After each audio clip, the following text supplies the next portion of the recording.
নমস্কাৰ সকলোকে লাৰ্ণিং কিউবলৈ স্বাগতম। আজি তেজপুৰ ইউনিভাৰ্চিটি বিএড এন্ট্ৰেন্স পৰীক্ষা অনুষ্ঠিত হৈ গ'ল। দুটা শিফ্টত এই পৰীক্ষা অনুষ্ঠিত হৈছিল। আৰ্টছ আৰু কমাৰ্চ ষ্টুডেণ্টসকলৰ কাৰণে মৰ্ণিং শিফ্ট আৰু ছায়েন্স ষ্টুডেণ্টসকলৰ কাৰণে আফটাৰনুন শিফ্টত এই পৰীক্ষা অনুষ্ঠিত হৈ গৈছে। কেণ্ডিডেটসকলৰ লগত আমি কথা পাতিলোঁ হোৱাটছএপত। তোমালোকৰ বহুতে এইধৰণে আমালৈ প্ৰশ্নসমূহ পঠিয়ালা, আজি কি কি প্ৰশ্ন পৰীক্ষাত আহিছিল, মেমৰি বেছড কুৱেশ্যনছ, ঠিক আছে। চ' এইখিনিৰ ওপৰত বেছ কৰি প্ৰশ্ন কাকতখন ৰিক্ৰিয়েট কৰিবলৈ চেষ্টা কৰিছোঁ। সম্পূৰ্ণ ৰিক্ৰিয়েশ্যন একেবাৰে পচিবল নহয়, আৰু বহুতে আমাক এই ধৰণে গুগল ফৰ্মৰ জৰিয়তেও, হোৱাটছএপ গ্ৰুপত আমি গুগল ফৰ্ম লিংক শ্বেয়াৰ কৰিছিলোঁ, তাৰ জৰিয়তেও বহুতে আমাক প্ৰশ্নসমূহ পঠিয়াইছে।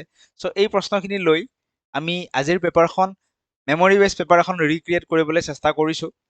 আকৌ কৈছোঁ, সম্পূৰ্ণ ৰিক্ৰিয়েশ্যন পচিবল নহয়। 80% মিল্টা জুল্টা হ'ব আৰু 20% কৰিব পৰা যাব, কিন্তু অলপ সময়ৰ প্ৰয়োজন হ'ব, আৰু অলপ ডিছকাশ্যন কৰিব লাগিব, আৰু অলপ ডেপথত সোমাব লাগিব। তাৰপিছত হয়তো 100% ৰিক্ৰিয়েশ্যনো পচিবল হৈ উঠিব, ঠিক আছে।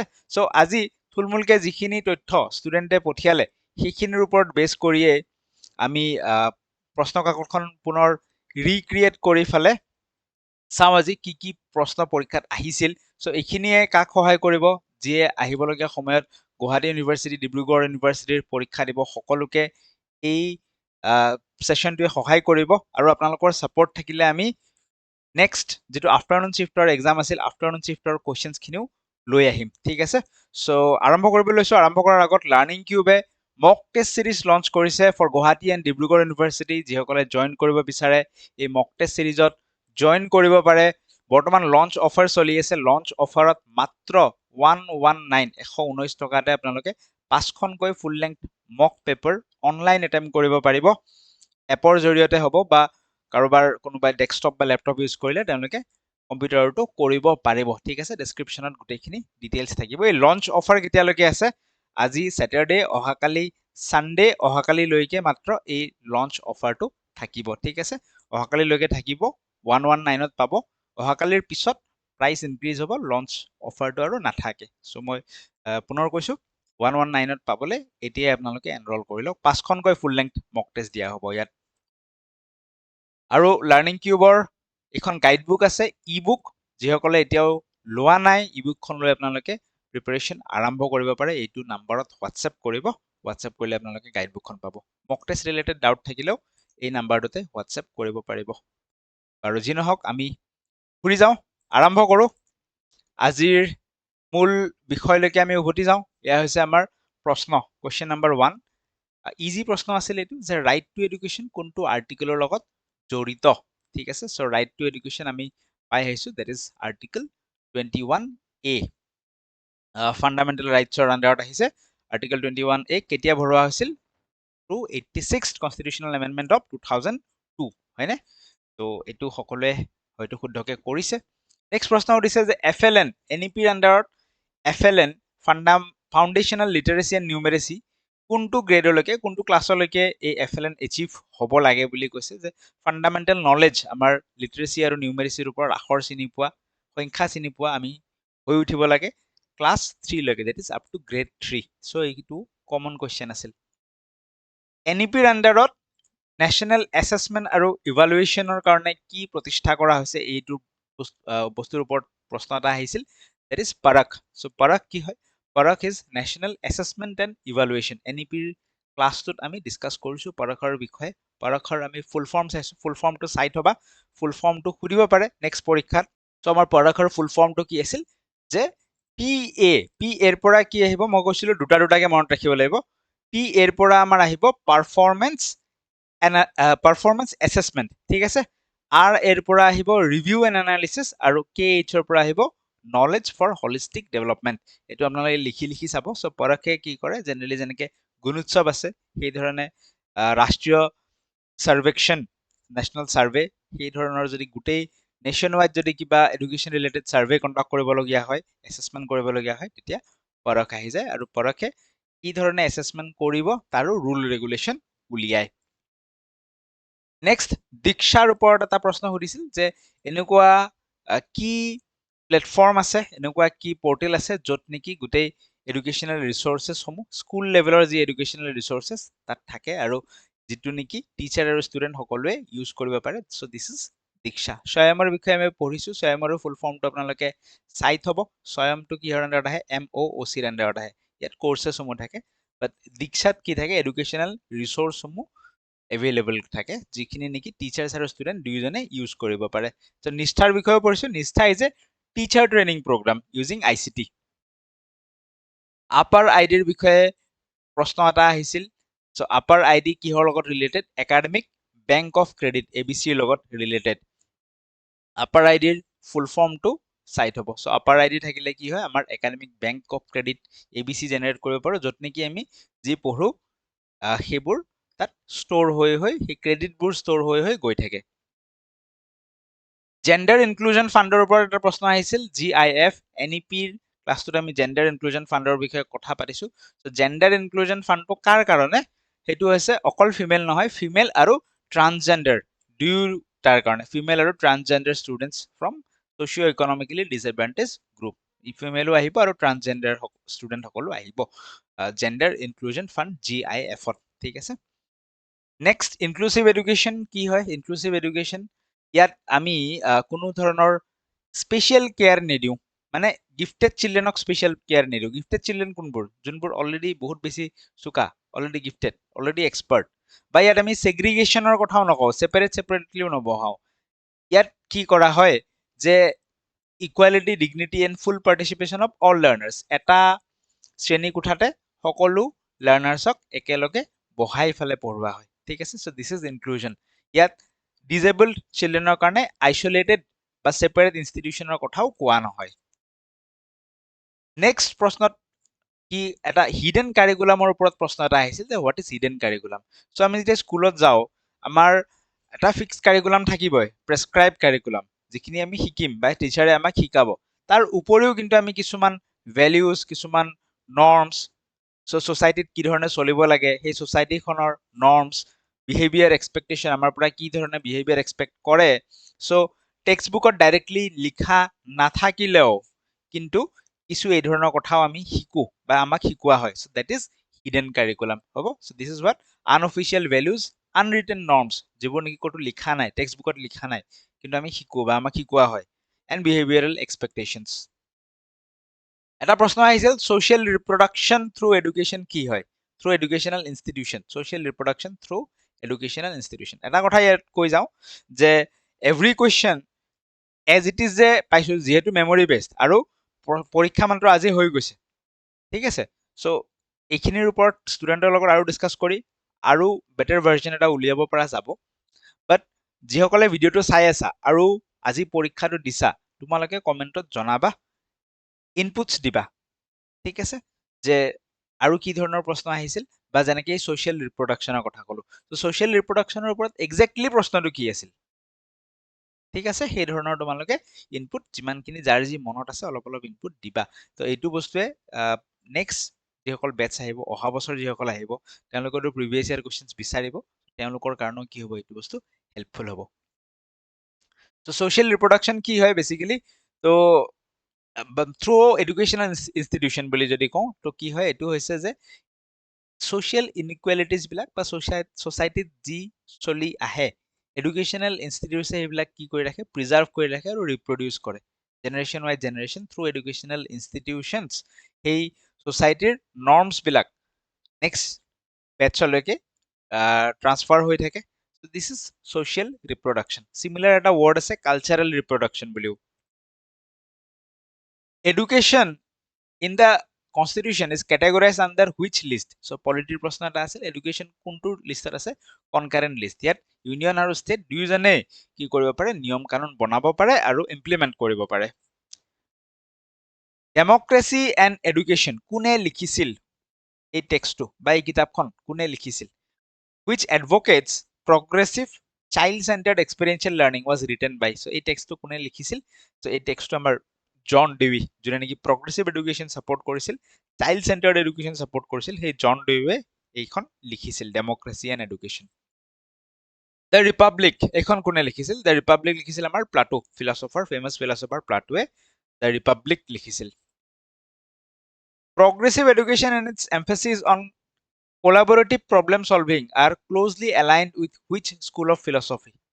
progressive education কথা কৈছে, collaborative problem solving কথা কৈছে। সো কোনফালে আহিব, মডাৰ্ণৰ ফালে আহিব ন, that is pragmatism।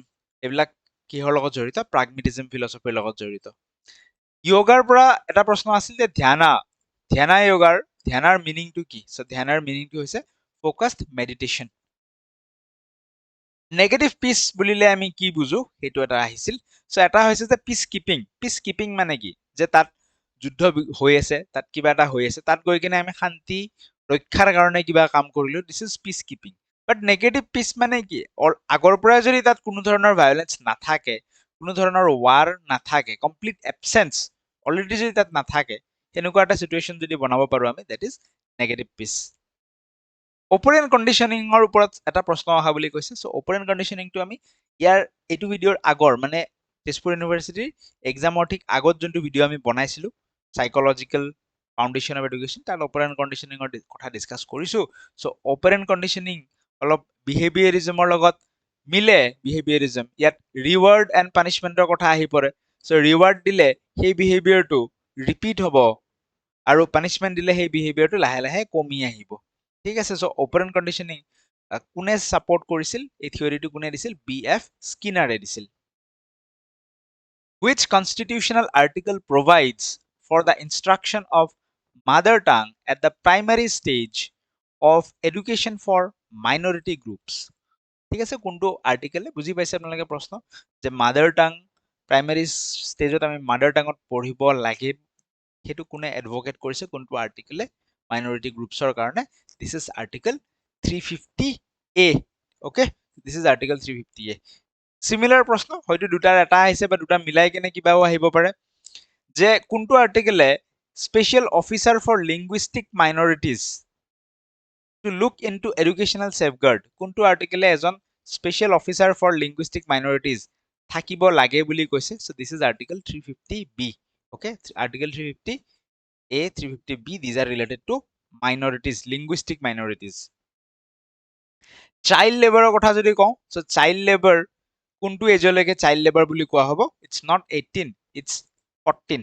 So fundamental ৰাইটৰ মতে child labour up to the age of 14, কিন্তু লেবাৰ লজত কৰবাত 18ৰ কথাও মেনশ্যন আছে। হাউএভাৰ কনষ্টিটিউশ্যনৰ মতে it is up to the age of 14, মনত থাকিব। ঠিক আছে, নেক্সট প্ৰশ্নৰ ফালে আমি আগবাঢ়িম। ইয়াত প্ৰশ্ন এটা আহিছিল যে প্ৰথম ইউনিভাৰ্চিটি, এনেকুৱা ধৰণৰ আহিছিল প্ৰথম ইউনিভাৰ্চিটি ইণ্ডিয়াত কি এষ্টাব্লিছ কৰা হৈছিল? সো যিখন উডছ ডেছপেটছ আহিছিল 1857ত, উডছ ডেছপেটছৰ মতে তিনিখন ইউনিভাৰ্চিটি এষ্টাব্লিছ কৰাৰ কথা কৈছিল, যে বম্বে, মাদ্ৰাজ আৰু কলকাতাত একোখনকৈ ইউনিভাৰ্চিটি এষ্টাব্লিছ হ'ব লাগে বুলি কৈছিল উড ডেছপেটছ 1857। এইটো বিষয়ে আমি পঢ়িছো, বাট অপশ্যনত কি আছিল চাব লাগিব। যদি এই তিনিখনৰ ভিতৰত অল অফ দেম থাকিলেতো ভালে কথা, যদি নাথাকে এখন চুজ কৰিবলগীয়া হয়, then we have to choose university of Kolkata. কলকাতাখন প্ৰথম চুজ কৰিছিল, তাৰপিছত গৈ পেলাই বম্বে আৰু মাদ্ৰাজ এইবিলাক ইউনিভাৰ্চিটি আহিছিল। হিউৱেন চাঙৰ ওপৰত প্ৰশ্ন এটা আহিছে। সো হিউৱেন চাং নালান্দা বিশ্ববিদ্যালয় তেওঁ ভিজিট কৰিছিল, তেওঁ এখন কিতাপ লিখি থৈ গৈছে, কিতাপখনৰ নাম কি আছিল? CU কি, এই কিতাপখন লিখি থৈ গৈছিল। কাৰ সময়ত হিউৱেন চাং ভাৰতলৈ আহিছিল? এয়া হৈছে বৰ্ধন ডাইনেষ্টিৰ হৰ্ষবৰ্ধন, সেই সময়ত কিং আছিল হৰ্ষবৰ্ধন, সেই সময়ত ভাৰতলৈ আহিছিল। এই হৰ্ষবৰ্ধনৰে ফ্ৰেণ্ড আছিল আমাৰ অসমৰ ভাস্কৰ বৰ্মন। তো এই ভাস্কৰ বৰ্মনৰ সময়ত হিউৱেন চাং অসমলৈও আহিছিল। ঠিক আছে, হিউৱেন চাঙৰ ওপৰত এই প্ৰশ্নটো আহিছিল। ওজন লেয়াৰ ডিপ্লিশ্যনত কোনটো গেছে সহায় কৰে? CFC, ক্ল'ৰ'ফ্ল'ৰ'কাৰ্বন, যিটো নেকি ফ্ৰিজ, AC এইবোৰত থাকে, সি ওজন লেয়াৰ ডিপ্লিশ্যনত হেল্প কৰে বা প্ৰভাৱ পেলায়। Democratic education models emphasizes that school rules should be decided through. Democratic যদি হয় তো কি ধৰণৰ হ'ব? ডেম'ক্ৰেটিকত আমি ষ্টুডেণ্টৰ নিড ইণ্টাৰেষ্টৰ ওপৰত গুৰুত্ব আৰোপ কৰিম। ডেম'ক্ৰেটিকত সদায় কি হ'ব? Collaborative democratic participation of student and teacher. যদি কেৱল টিচাৰ চেণ্ট্ৰিক হয়, সেইটো ডেম'ক্ৰেটিক হ'ব নোৱাৰিব। ষ্টুডেণ্টৰ নিড, ইণ্টাৰেষ্ট, কেপেবিলিটি, এবিলিটি চব যেতিয়া আমি কনসিডাৰ কৰি চলিম দেন ইট ইজ ডেমক্ৰেটিক। এই ধৰণৰ প্ৰশ্ন এটা আহিছিল যে টিচাৰ প্ৰফেশ্যনেল ডেভেলপমেণ্ট মনিটৰ কোনে কৰে, এই ধৰণৰ প্ৰশ্ন এটা আহিছিল। চ' এইটোৰ কাৰণে এটা আমি বডিও পাইছোঁ, PSSB, professional standard setting body. এই বডিটো NCTৰ আণ্ডাৰত এই বডিটো এষ্টাব্লিছ কৰা হয়। বাট একজেক্ট প্ৰশ্নটো কি আছিল চাব লাগিব। কিছুমান ট্ৰেইনিং NCERTও চলায়, বাট যিহেতু টিচাৰ ট্ৰেইনিঙৰ কথা কোৱা হৈছে মষ্টলি NCTৰ ফালে যাব। বাট একজেক্ট প্ৰশ্ন আৰু অপশ্যনটো বিচাৰি পেলাই আমাৰ বেছি সুবিধা হ'ব ডিচাইড কৰোঁতে। Educational psychology states that a teacher can improve classroom communication by classroom communication কেনেকৈ improve কৰিব, আমি ষ্টুডেণ্টৰ ৰেডিনেছ লেভেল জানিব লাগিব। তাহাঁতে মটিভেটেড হৈ আছে নে নাই, প্ৰিভিয়াছ নলেজ কিমান আছে তাহাঁতৰ, সেইবোৰ জানিলেহে আমি আমাৰ ক্লাছৰুম ট্ৰানজেকশ্যনটো আৰম্ভ কৰিবলৈ ভাল হ'ব। আৰু লগতে ফিডবেক লুপছ, তাহাঁতৰ পৰা আমি ফিডবেক ল'ম আৰু ফিডবেকটো লৈ সেই ফিডবেকটোৰ ওপৰত আমি কাম কৰিম। এগেইন সেই কামটো এচিভ হৈছে নে নাই থ্ৰু এচিভমেণ্ট টেষ্ট আমি টেষ্ট কৰিম। টেষ্ট কৰি কিনে আকৌ আমি ফিডবেক ল'ম ষ্টুডেণ্টৰ পৰা, আকৌ আমি কৰি যাম। চ' এই লুপটোত যেতিয়া চলিম তেতিয়া আমাৰ ক্লাছৰুম ট্ৰানজেকশ্যন বা ক্লাছৰুম কমিউনিকেশ্যন ভাল হ'ব। ডিস্কভাৰী অফ ইণ্ডিয়া কোনে লিখিছিল? যোৱা বছৰো এই প্ৰশ্নটো ৰিপিট হৈছিল, ডিব্ৰুগড় ইউনিভাৰ্চিটিত আছিল চাগে। চ' ডিস্কভাৰী অফ ইণ্ডিয়া কিতাপখন পণ্ডিত জৱাহৰলাল নেহৰুৱে লিখিছিল। অৰ্থশাস্ত্ৰ কোনে লিখিছিল? অৰ্থশাস্ত্ৰ লিখিছিল চাণক্য, কৌটিল্যই অৰ্থশাস্ত্ৰ লিখিছিল। এছিয়ান ছ'চাইটি অফ বেংগল কোনে এষ্টাব্লিছ কৰিছিল? 1784ত। চ' উইলিয়াম জনছ, তেওঁ Asiatic society of Bengal establish কৰিছিল। হোম ৰুল মুভমেণ্টৰ লগত কাৰ নাম আমি পঢ়িছোঁ পলিটিত? এনি বেচেণ্ট আৰু বাল গংগাধৰ তিলক আছিল home rule movement in India. আৰু এজন আছিল মেডাম বালাভাটস্কে। মেডাম বালাভাটস্কে ইণ্ডিয়াত নহয়, ক'ত আছিল? লণ্ডনত নে ক'ৰবাত, একজেক্টলি পাহৰিলোঁ। যাৰ মনত আছে কমেণ্টত লিখিবা। বাহিৰত ক'ৰবাত তেওঁ হোম ৰুল মুভমেণ্ট আৰম্ভ কৰিছিল, বাট ইণ্ডিয়াত এনি বেচেণ্ট আৰু বাল গংগাধৰ তিলকে কৰিছিল। পূৰ্ণ স্বৰাজ, মডাৰ্ণ হিষ্ট্ৰীত আমি পঢ়িছোঁ পূৰ্ণ স্বৰাজৰ ৰিজলিউশ্যন কেতিয়া এডপ্ট কৰিছিল, কেতিয়া কংগ্ৰেছে এডপ্ট কৰিছিল? ডেট ইজ 1929 লাহোৰ ছেশ্যনত। লাহোৰ ছেশ্যনত ডিচেম্বৰ মাহত কৈ দিছে যে নেক্সট 26 জানুৱাৰী তাৰিখে আমাক পূৰ্ণ স্বৰাজ দিবই লাগিব। বাট ৰিজলিউশ্যনটো লাহোৰ ছেশ্যন 1929ৰ ডিচেম্বৰ মাহত লোৱা হৈছিল। বৃহদীশ্বৰা টেম্পল কোনে বনাইছিল, কোনে কনষ্ট্ৰাক্ট কৰিছিল? So' it was Raja Chola 1। Fundamental right enriched in Part 3 of the Constitution were conceptually inspired by the Constitution of which country? Fundamental right to আমি ক'ৰ পৰা লৈছো? Simple, USA পৰা লৈছো ন। পলিটি পঢ়োঁতে আমি কৰিছিলো अगर USA जैसा राइट चाहिए तो राशिया जैसा ड्यूटी भी तो निभा नहीं पाएगी। सो राशियार পৰা ফান্ডামেন্টাল ডিউটি লৈছো, USA পৰা আমি ফান্ডামেন্টাল ৰাইটস লৈছো। ফাদাৰ অফ জিঅ'গ্ৰাফি, এইটো প্ৰশ্ন আহিছিল। কাক ফাদাৰ অফ জিঅ'গ্ৰাফি বুলি কোৱা হয়? এৰাটস্থিনিছক ফাদাৰ অফ জিঅ'গ্ৰাফি বুলি কোৱা হয়। কিয় কোৱা হয়? কাৰণ তেওঁ কি কৰিছিল? পৃথিৱীৰ চাৰ্কামফাৰেন্স, এইটো পৃথিৱী নহয়, পৃথিৱীৰ এই চাৰ্কামফাৰেন্সটো তেওঁ মেজাৰ কৰিছিল, কেলকুলেট কৰিছিল। ডেজাৰ্ট কেইখনমানৰ নাম সুধিছিল, দিয়া আছিল কোল্ড ডেজাৰ্ট কোনটো? Gobi desert. গোবি ডেজাৰ্ট এছিয়াত আছে আমাৰ, চাইনা মংগোলিয়া এইফালে। তো Gobi desert is a cold desert. Tropic of cancer pass through how many Indian states? So' tropic of cancer কেইখন ইণ্ডিয়ান ষ্টেটৰ মাজেদি পাৰ হৈ যায়? সেয়া হৈছে 8খন ইণ্ডিয়ান ষ্টেটৰ মাজেদি। চ' স্ক্ৰীণত দেখিছা তোমালোকে ইণ্ডিয়ান মেপ, ভালকে মন কৰা কি কি ষ্টেটৰ মাজেদি ট্ৰপিক অফ কেঞ্চাৰ পাৰ হৈ গৈছে। ডেট ইজ মিজোৰাম, তাৰপিছত আমাৰ ত্ৰিপুৰা, তাৰপিছত ৱেষ্ট বেংগল আহিছে, মিজোৰাম, ত্ৰিপুৰা, দেন ৱেষ্ট বেংগল, দেন ছত্তীশগড়, ঝাৰখণ্ড আহিছে, ঝাৰখণ্ডৰ পিছত ছত্তীশগড়, দেন মধ্যপ্ৰদেশ, ৰাজস্থানৰ অকণমান অংশ চুই কেনে গুজৰাট। চ' টোটেল 8খন ষ্টেটৰ মাজেদি ট্ৰপিক অফ কেঞ্চাৰ পাৰ হৈ গৈছে। সুন্দৰবন ক'ত আছে? সুন্দৰবন আমাৰ ৱেষ্ট বেংগলৰ ছাইডত, ইণ্ডিয়া বাংলাদেশ বৰ্ডাৰত সুন্দৰবন আছে। লেণ্ড অফ ৰাইজিং ছান বুলি কোনখন দেশক কোৱা হয়? জাপানক লেণ্ড অফ ৰাইজিং ছান বুলি কোৱা হয়। আৰু ষ্টেট বুলি ক'লে আমাৰ অৰুণাচল প্ৰদেশ হ'ব। which state hold distinction of being recorded as the first fully literate state in India? First fully literate state, এটো আমি পঢ়িছো, গাইড বুকতো মেনশন আছে, উল্লাস স্কিমৰ আন্ডাৰত চাবা, উল্লাস স্কিমৰ আন্ডাৰত গাইড মেনশন আছে। আৰু আমাৰ যেটো দীঘল এটা ভিডিও আনিছিলো এন্ট্ৰেন্স ৰিলেটেড এমসিকিউ ভিডিও 1.5 ঘন্টা মানৰ, তাতেও মেনশন আছে মিজোৰাম। মিজোৰামে ফাৰ্ষ্ট ফুল্লি লিটাৰেট ষ্টেটৰ দৰ্জা পাইছে। কোনখন কণ্টিনেণ্টৰ মাজেদি ট্ৰপিক অফ কেঞ্চাৰ, ইকুৱেটৰ আৰু ট্ৰপিক অফ কেপ্ৰিকন চব পাৰ হৈ যায়? চ' ৱৰ্ল্ড মেপত যদি আমি গ্লোবটোত চাওঁ, মাজেদি যোৱাডাল ইকুৱেটৰ, ৰাইট, ওপৰেদি যোৱাডাল ট্ৰপিক অফ কেঞ্চাৰ আৰু তলেদি যোৱাডাল ট্ৰপিক অফ কেপ্ৰিকন। চ' আফ্ৰিকা কণ্টিনেণ্টখনৰ মাজেদি এই গোটেইকেইডাল লাইন পাৰ হৈ যায়। ছিক্স শ্বেডিউল ষ্টেট কোন কেইখন হয়? প্ৰথম কথা আসাম, ছিক্স শ্বেডিউল ষ্টেট থাকিলে কি হয় এইটো কথা আহিব ন। এই যে অসমত আমি দেখি থাকো ৰাভা আছং অট'নমাছ কাউন্সিল, আগত BTCৰ অট'নমাছ কাউন্সিল আছিল, আৰু বহুত কেইটা কিবা কিবি অট'নমাছ কাউন্সিল অসমত দিছে নহয়। এই ছিক্স শ্বেডিউল ষ্টেট থাকিলে ট্ৰাইবেল পপুলেশ্যনক এই ধৰণে অট'নমাছ কাউন্সিল দিব পাৰে, ঠিক আছে। চ' এই ছিক্স শ্বেডিউল ষ্টেট কি কি হয়? আসাম হয়, মেঘালয়া হয়, আৰু ত্ৰিপুৰা এণ্ড লগত মণিপুৰ। চ' আসাম, মেঘালয়, ত্ৰিপুৰা, মণিপুৰ ক'ত আছে? ত্ৰিপুৰা, মণিপুৰ, আসাম, মেঘালয়, ত্ৰিপুৰা, মণিপুৰ নাই, মিজোৰাম আছে ন, মিজোৰামে হ'ব I think. Yes, Assam, Meghalaya, Tripura and Mizoram, Manipur নহয়, Mizoram. Option B is the right answer. So' এইকেইখন হৈছে ছিক্স শ্বেডিউল ষ্টেট। চ' কনষ্টিটিউশ্যনৰ আৰ্টিকল 244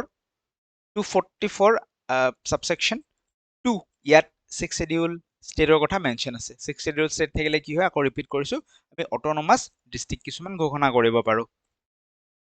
ৰাজ্যসভা চেয়াৰমেন কোন হয়? পলিটিত ডিছকাছ কৰিছো, যিজন ইণ্ডিয়াৰ ভাইচ প্ৰেচিডেণ্ট তেওঁৱেই ৰাজ্যসভাৰ chairman.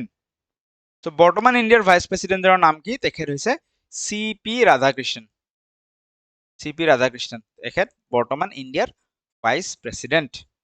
Next question, prime minister কোনে এপইণ্ট কৰে? চ' প্ৰেচিডেণ্ট অফ ইণ্ডিয়াই প্ৰাইম মিনিষ্টাৰ এপইণ্ট কৰে। পলিটিত আমি পঢ়িছো, who served as the first Governor General of Independent India immediately after August 15, 1947? যেতিয়া ভাৰত স্বাধীন হ'ল, স্বাধীন হোৱাৰ পিছত প্ৰথমজন গভৰ্ণৰ জেনেৰেল কোন ইণ্ডিয়াৰ? চ' স্বাধীন হোৱাৰ ঠিক আগত, স্বাধীনতাৰ সময়ত লৰ্ড মাউণ্ট বেটেন আছিল গভৰ্ণৰ জেনেৰেল, আৰু তেখেতেই স্বাধীনতাৰ পিছতো প্ৰথমজন গভৰ্ণৰ জেনেৰেল অফ ইণ্ডিয়া হৈ গ'ল। যদি আমাক সোধে who is the first Indian governor general of India, Indian শব্দটো যদি লগাই দিয়ে, ঠিক আছে, ইণ্ডিয়ান গভৰ্ণৰ জেনেৰেল যদি লগাই দিয়ে, ইণ্ডিয়ান কোন হয়? ইণ্ডিয়ান বুলি ক'লে তেতিয়াহ'লে চি ৰাজাগোপালাচাৰী। লৰ্ড মাউণ্ট বেটেনৰ পিছত C Rajagopalachari governor general of India হয়, আৰু তেখেতে first Indian, at the same time he is the last governor general, কাৰণ তাৰ পিছত সেই পষ্টটো এবলিছ কৰি দিয়া হয়, আমাৰ প্ৰেচিডেণ্ট অফ ইণ্ডিয়া পষ্টটো আহি যায়। Which economic activity belong strictly to primary sector? So economic কিছুমান আছে primary sector, then secondary sector আৰু tertiary sector. Primary sectorত কোনবোৰ হয়? যোনবোৰ natural resources based হয়। Natural resource based এতিয়া কোনবোৰ হ'ব? Agriculture হ'ব, agriculture, then যদি আমি mining কৰো, mining, সেইবোৰ হৈছে আমাৰ primary sector, mining, okay? Secondary sectorত কোনবোৰ আহিব? Manufacturing যদি আমি কৰো, কিবা যদি বস্তু বনাও ইণ্ডাষ্ট্ৰীত, polished manufacturing, polished goods যদি আমি বনাও, then these are secondary. আৰু service sector যিটো আছে, service sectorটো হৈছে আমাৰ tertiary sector. So agriculture আহি যাব ইয়াতে আমাৰ primary sector of economy. The strategy through which a national government adjusts its expenditure level and tax rates to monitor and influence a nation's economy is. So government যদি ইকনমিটো manage কৰিব try কৰিছে, then it is called fiscal policy. যেনেকৈ গভৰ্ণমেণ্টে কি কৰে? Budget আনে, tax বঢ়ায়, tax কমায়, these are fiscal policy. আনহাতে সেই একেটা কাম যেতিয়া RBI মেনেজ কৰিব ট্ৰাই কৰে, then it is called monetary policy. RBI কি কৰে? ৰেপো ৰেট বঢ়ায়, ৰিভাৰ্ছ ৰেপো ৰেট কিবা কিবি চেঞ্জেছ আনে, then these are monetary policy, আৰু গভৰ্ণমেণ্টে আনিলে সেইটো ফিস্কেল পলিচি। এই কিতাপখন ডেভেলপমেণ্ট এজ ফ্ৰীডম কোনে লিখিছিল? অমৰ্ত্য সেন, নোবেল লৰেট, নোবেল বঁটা পোৱা ইকনমিষ্ট অমৰ্ত্য সেনে ডেভেলপমেণ্ট এজ ফ্ৰীডম কিতাপখন লিখিছিল। পাৰ্লিয়ামেণ্ট শব্দটো বুলিলে আমি কি বুজো? আমি পঢ়িছো অলৰেডি পলিটিত, যে পাৰ্লিয়ামেণ্টে কি বুজায়? যে প্ৰেচিডেণ্ট, লোকসভা আৰু ৰাজ্যসভা বুজায়। Monetary policy, okay, including the regulation of repo rates, তো এই মনিটাৰী পলিচিৰ কথা ক'লো মনিটাৰী পলিচি কোনে মেনেজ কৰে মনিটাৰী পলিচি RBI মেনেজ কৰিব আৰু ফিস্কেল পলিচি হলে গভৰ্ণমেণ্টে মেনেজ কৰিব Sustainable development requires minimizing carbon footprint. Which protocol is globally tied with reducing greenhouse gas emission? So is a carbon footprint কমাব লাগে country carbon negative country বনাব লাগে carbon zero country বনাব লাগে কোনটো environment commission কি আছিল এইবিলাক protocol বিলাক convention কোনটো conventionৰ পৰা এই বস্তুটো আহিছে that is Kyoto protocolৰ পৰা আহিছে Kyoto protocol কেতিয়া আহিছিল 1997 এইটো কনভেনচনৰ পৰা আহিছে লাষ্ট কোৱেশ্চন যে ৰাজ্যসভাৰ টেনিয়ৰ কিমান ৰাজ্যসভাৰ টেনিয়ৰ হৈছে 6 ইয়াৰ্স সো কোৱেশ্চনস খিনি আমি পুনৰ এমসিকিউ বনাই ফেলে পঢ়িবলৈ অলপ যত্ন কৰিলো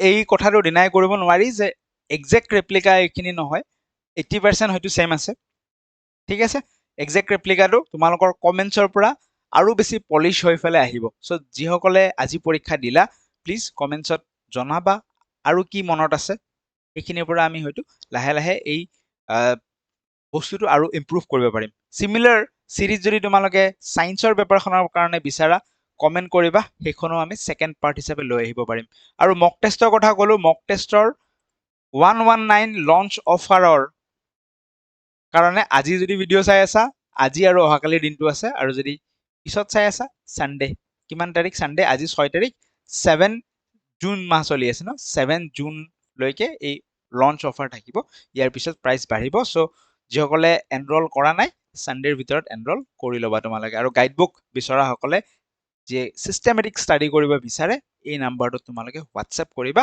149 रुपीजত 149 रुपीजত ই-বুক আকাৰে এই গাইডবুকখন পাবা লগত এডিশনালি কাৰেন্ট এফেয়াৰ্স আৰু ভোকেব ইংলিশ ভোকেবৰ PDF এই ধৰণে বহুখিনি বস্তু দিয়া যায় so that's all for today thank you so much পুনৰ লগ পাম